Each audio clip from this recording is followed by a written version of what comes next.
This is the Hidden Killers podcast with Tony Brueski.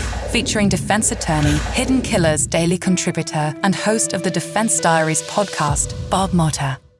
The case against Richard Allen, it's, again, more twists, more turns. It's never a boring day as we discuss if he is, in fact, the Delphi murderer. After 60-plus confessions and 22 months in custody, does that reveal the truth? Is that going to sink his ship?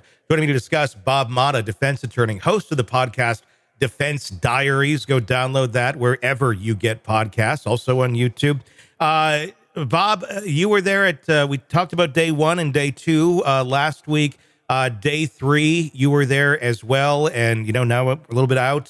What was your takeaways on day 3 and overall of how all these hearings went?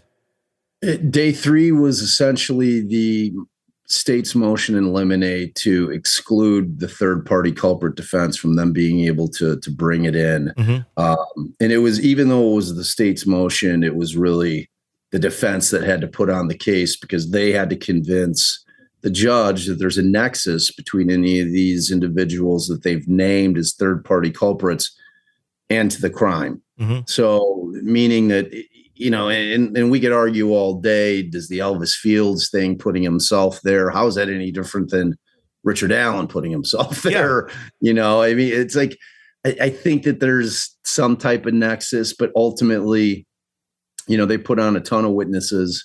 They put on their own expert who was a gal who was pretty learned.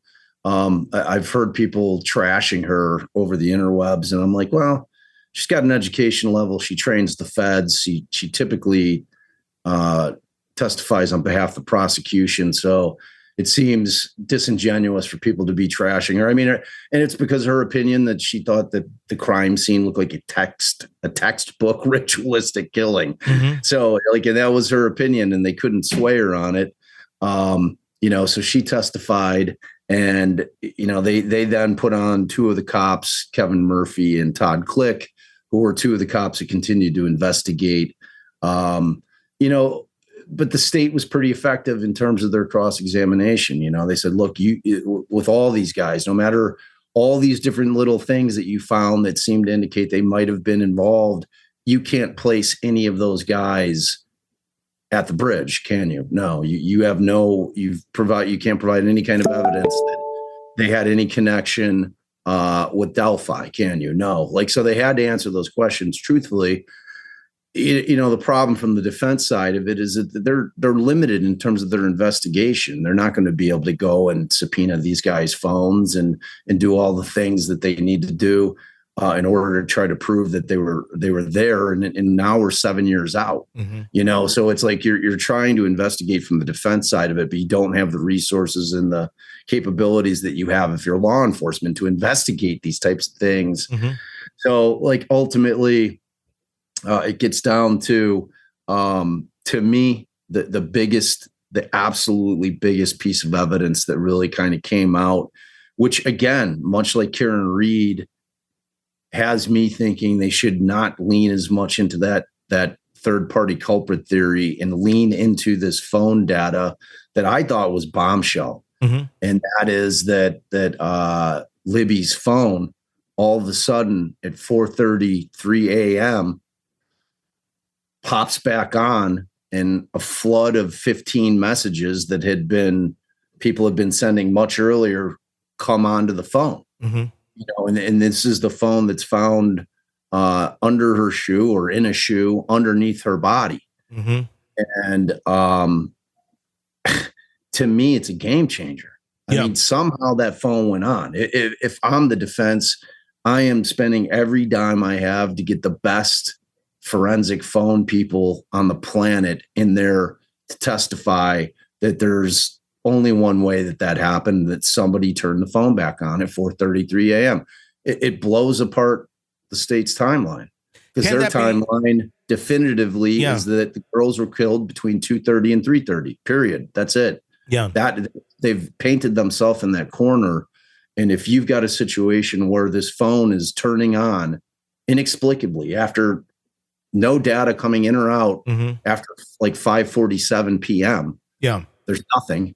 it's radio silent. And then all of a sudden at 4:33, where theoretically nobody's moving, right? I mean, you're talking two deceased girls, and all of a sudden this phone just pops on and all these messages. Like, that's indisputable that happened. It is, but can that be proven that the phone was turned off and turned on? I would imagine the log on the phone itself would show, powered off or whatever, powered off. If somebody turned it off, if it just ran out of battery, and then all of a sudden it comes back on at 4 something, is that it powering on and off?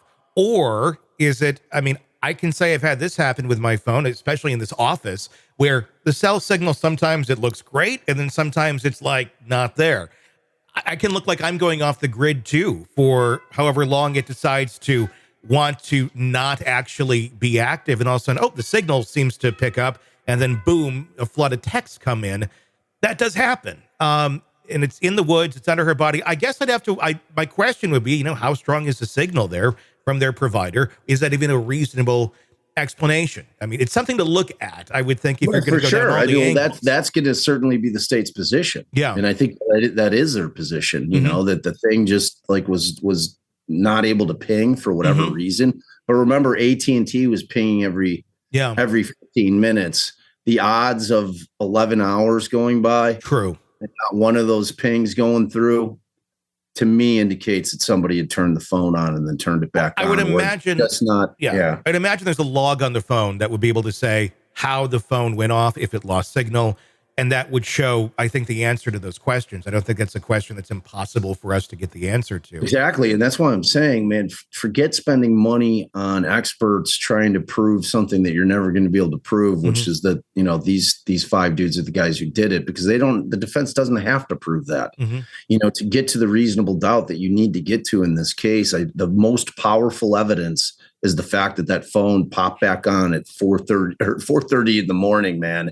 It just is, because it blows apart their timeline. If you can destroy their timeline, Richard Allen certainly wasn't driving back there at 4:33 in the morning with 2 dead girls and staging them by himself. Yeah. Like, it just, it seems implausible.